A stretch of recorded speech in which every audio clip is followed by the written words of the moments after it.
So it's Danny Flexen here for Seconds Out. Delighted to be joined by Emiliano Vargas. How are you, sir? How are you doing? I'm doing great.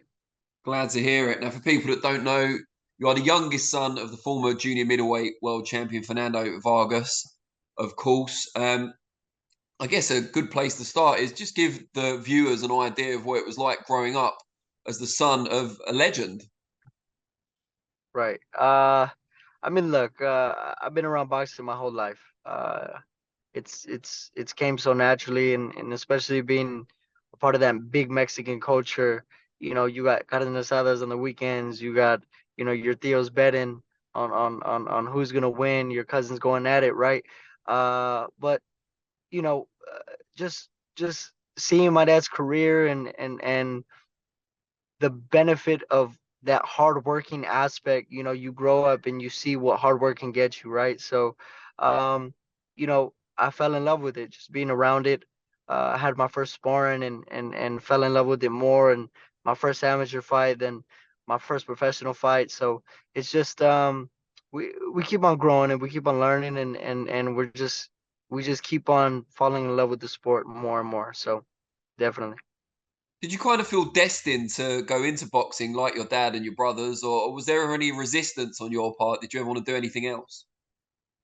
For one part, my parents always put me in sports, my football, basketball, but we always know how to defend ourselves. So, growing up, got into a couple school fights. From then on, it just opened up our own gym, and then from there, we got into amateur boxing, and it just took off. Like I said, I fell in love with the sport, and but beforehand, I was just a chubby kid. I just like to eat. Like I said, Mexican culture, there's a lot of food. There's a lot of food and I was a bit overweight, so got into the gym just to shed some pounds and like I said, I fell in love with it and we never looked back. When you just started becoming aware of boxing as a sport and what your dad did, was he still active? What stage of his career was he at, or had he retired by that point?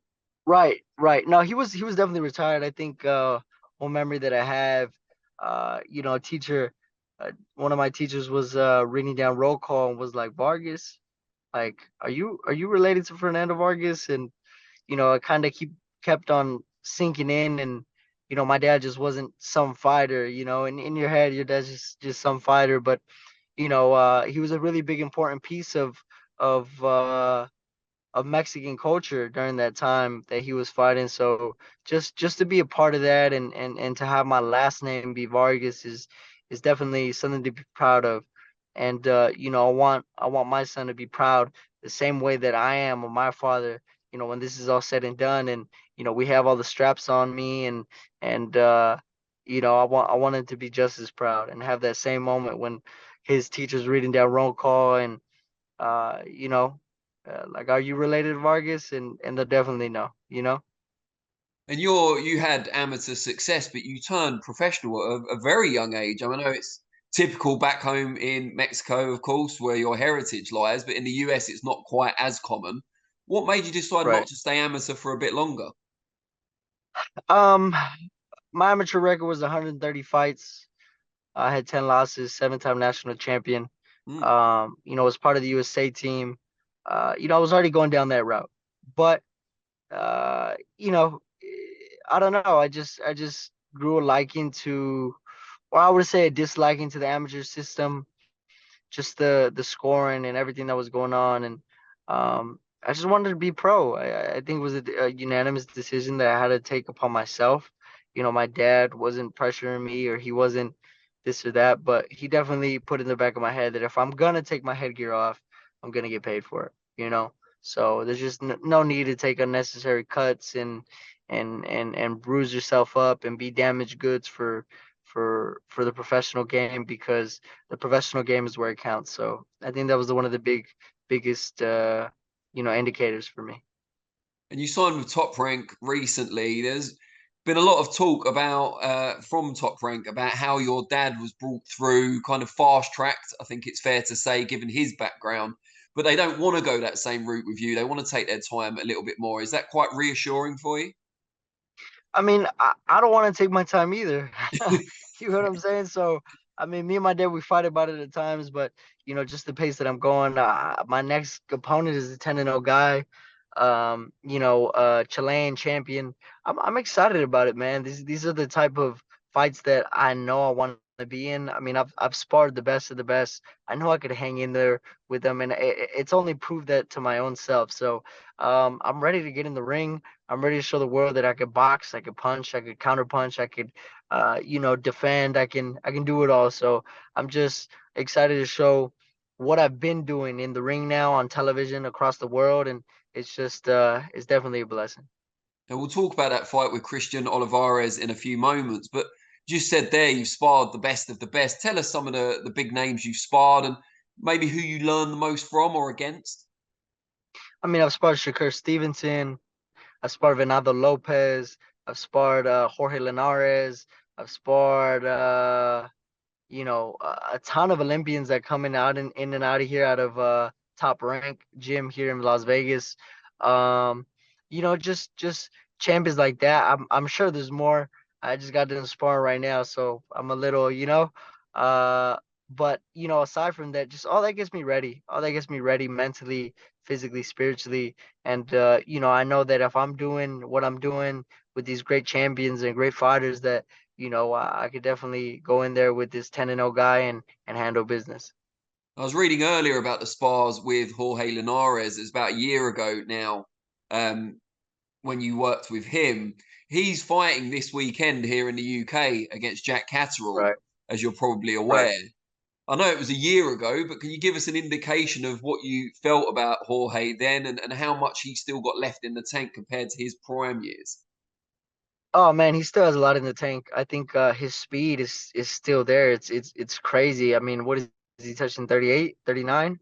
But his speed is just there. It's one of the fastest I've ever been in the ring with ever, if not the. So just to be in the ring and see those punches and see those real shots and um you know uh Linares hurt me with the shot, and he didn't give up. He didn't let up. And I think, I've never been hurt before ever in sparring or anything like that, but only with Linares. And it was just a shot that I didn't see.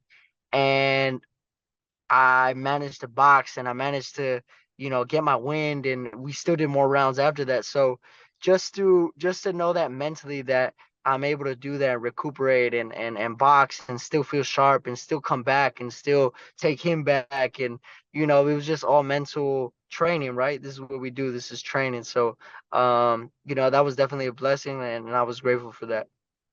Now, the Christian Olivares fight, as you mentioned, he's a fellow unbeaten. It's going to be on a Thursday evening. We don't see a lot of boxing on Thursdays, but it's Right. welcome addition to the schedule. November the 16th on what's going to be a big weekend for Las Vegas sport in general. How excited are you about that platform and sharing it with the likes of Shakur Stevenson, who you mentioned earlier? No, well, it's a huge opportunity. It's another huge opportunity to show my skills, show the boxing world what I'm about, and I'm just very, very excited to display my skills that I know I can display. So, everything that we're doing in training camp is gonna show come fight night, and we're gonna show beautiful boxing, counter punching, inside everything, everything. We're gonna show everything. Whatever he brings to the table, I'm gonna take away from him, and we're just gonna give a hell of a fight. How challenging is it for you at the age of 19 to plan which weight division you're going to be at when you start challenging for world titles? Because obviously you're still growing physically. Right. We play it by ear. Regardless, my dad tells me it's time to move up. It's time to move up. I think, my dad's always gave me that freedom as well to, listen to my body and let my body grow. And I mean, like I said, I've been in camp all year, so maybe my body needs a little bit more growing or whatever it is, but we'll know when it's time. And as far as right now, I'm making 135 really pretty comfortably and feel strong at that weight. So we're gonna stay at 135. And a man at 135 until recently was, of course, Devin Haney, who's now moving up to 140 to challenge Regis Prograis. What do you make of that fight? A really exciting one for the end of the year. I think uh I think Devin Haney wins the decision. I think Regis is a great fighter. I think Devin Haney is just a better boxer. I think he outboxed him for 12, and it'll be unanimous decision. And then you've got Shakur Stevenson challenging for the WBC belt uh, at lightweight now. What do you make of him? You've been in the ring with him, of course. Do you think he's got the skill set, the ability to dominate at 135, at least for the next couple of years? Yeah, no doubt, no doubt. I definitely think that he has what it takes. He's two-division world champion, man. Come on now, two division or two-time champ. I'm sorry, but regardless, he didn't go to the Olympics and has all that experience for no reason. But all I know is that when it comes down and time to it, he knows that when I was 16, 17, I was giving him good work. So, I was just a kid. So I think he was getting ready for his first world title. All these big names I want to fight later on. I think once we have that experience, once we have that man strength behind me, it's gonna be totally different in every way, shape, or form. But yeah, I'm excited, man. I'm excited to see the 135 division play out, 140 division play out, and we'll see where we go from there. Now, aside from the obvious influence in your father, who are your other kind of boxing role models? Who have you taken elements from? Definitely the pound for pound, great. Canelo Alvarez. I like Crawford a lot. I switch back and forth too, so I take a lot from both fighters. I like Roy Jones a lot. I like Chavez. I like Salvador Sanchez. I like Miguel Cotto. I like obviously my father. Just I like taking little things from everyone. Floyd, just his movement, his jab, feints, all that. So I just like to take a little from everybody and put it in a box and just go to work. You must be a real student of the sport. Someone like Salvador Sanchez wouldn't come so easily off the tongue for someone of your age normally. Right. No, I'm always watching boxing, man. It's my sport. It's what I love to do, and I like to learn from the greats. That's it. Tell us a little bit before I let you go about your life outside of the gym. I know it's all boxing is more of an obsession and a vocation for you, but what do you do when you're not focusing on that? I think just enjoying my time with family, with friends, business, all that. I just love being around great people and enjoying success with great people and furthering my success with great people. That's it. Good stuff. Now, before I do let you go, just tell the viewers out there how they can find you on the different social media platforms. They can get to know you a bit better. You can follow me at Emiliano Vargas on all platforms.